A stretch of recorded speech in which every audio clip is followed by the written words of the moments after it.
Assalamualaikum warahmatullahi wabarakatuh. Saya dari kelompok 16 yang beranggotakan saya sendiri, Indah Hidayati, NPM 146600214. Di sini saya akan menjelaskan tentang model pembelajaran snowball throwing. Menurut Ismail, snowball throwing berasal dari dua kata, yaitu snowball dan throwing, yang dimana snowball berarti bola salju dan throwing berarti melempar. Jadi snowball throwing adalah melempar bola salju. Pembelajaran snowball throwing merupakan salah satu model dari pembelajaran kooperatif. Adapun langkah-langkah model pembelajaran snowball throwing yaitu sebagai berikut. Yang pertama, siswa dikelompokkan secara heterogen dalam hal kemampuan akademik, agama, jenis kelamin, suku, dan lain-lain. Jumlah anggota 4 sampai dengan 5 orang per kelompok. Yang kedua, salah satu seorang anggota dari kelompok, ketua kelompok, maju ke depan atau ke meja guru untuk menerima penjelasan materi dari guru. Yang ketiga, ketua-ketua kelompok kembali ke kelompoknya masing-masing dan memandu teman dari kelompoknya untuk memahami materi yang telah dijelaskan oleh guru tersebut. Berikan waktu secukupnya. Yang keempat, setelah memahami materi, semua siswa membuat satu buah soal atau pertanyaan dalam selembar kertas yang telah disiapkan oleh guru. Kelima, lembaran soal yang telah dibuat siswa diremas untuk dibuat bulatan menyerupai bentuk bola atau diibaratkan seperti bola salju. Yang keenam, kemudian bola-bola tersebut dilemparkan secara bebas oleh siswa, boleh ke arah teman atau ke arah yang lain. Ketujuh, seluruh siswa memungut salah satu bola kertas, kemudian kembali ke tempat duduk dan membuka bola kertas untuk menjawab soal atau pertanyaan yang ada. Jika siswa memperoleh bola kertas yang berisi soal yang dibuatnya sendiri, diminta untuk bertukar dengan temannya. Berikan waktu secukupnya. Kedelapan, setelah selesai menjawab, siswa meremas kembali kertas dan membuatnya menjadi bentuk bola kembali serta melemparkannya kembali. Kesembilan, setelah itu mereka memungutnya kembali dan menjawabnya di bawah jawaban siswa yang pertama. Siapa tahu ada alternatif jawaban lain.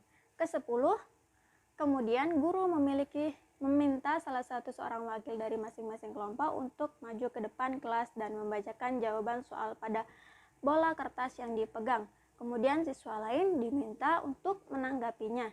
Kesebelas, setelah selesai presentasi, siswa kembali duduk dan berganti siswa yang lain maju ke depan kelas untuk membacakan soal dan jawaban pada kertasnya masing-masing.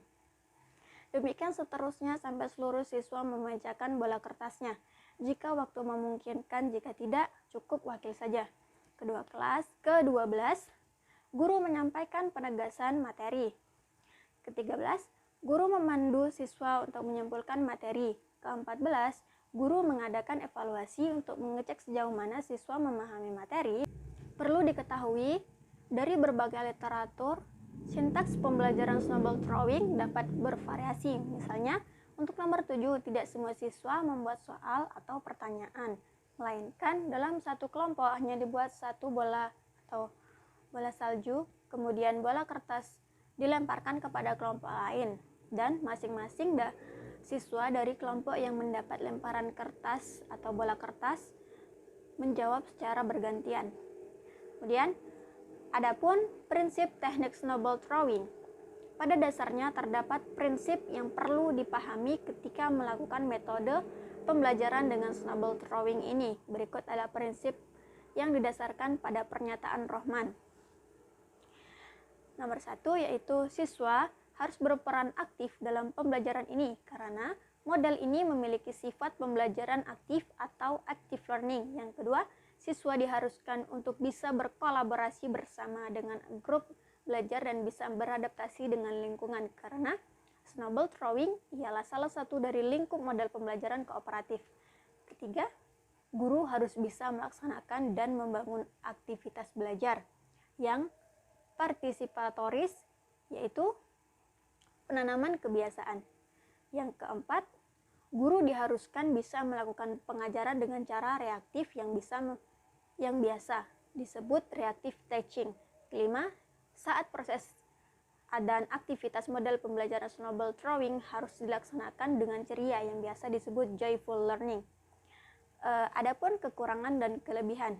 Kelebihannya berikut merupakan kelebihan dari snowball throwing yang diambil dari penjelasan Daniati adalah: 1.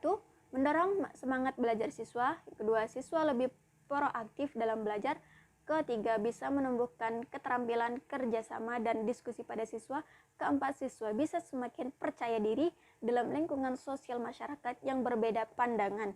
Yang kelima, siswa dapat lebih fleksibel dan adaptif dalam menghadapi persoalan. Yang keenam, terhindar dari dominasi individu. Yang ketujuh, siswa yang introvert jadi lebih bisa mengungkapkan pendapatnya. Yang ke-8, bisa instruktur informasi dan pengetahuan antar siswa. Adapun kelemahannya merupakan berbagai kelemahan dalam pembelajaran ini. Yang pertama, pembelajaran ini tidak bisa dipakai untuk semua mata pelajaran.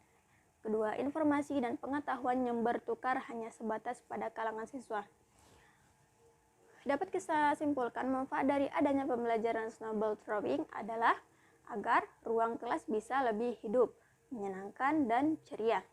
Ini menjadi solusi yang bisa dipakai oleh guru agar mata pelajaran bisa digandrungi dan aktivitas pembelajaran lebih dinamis.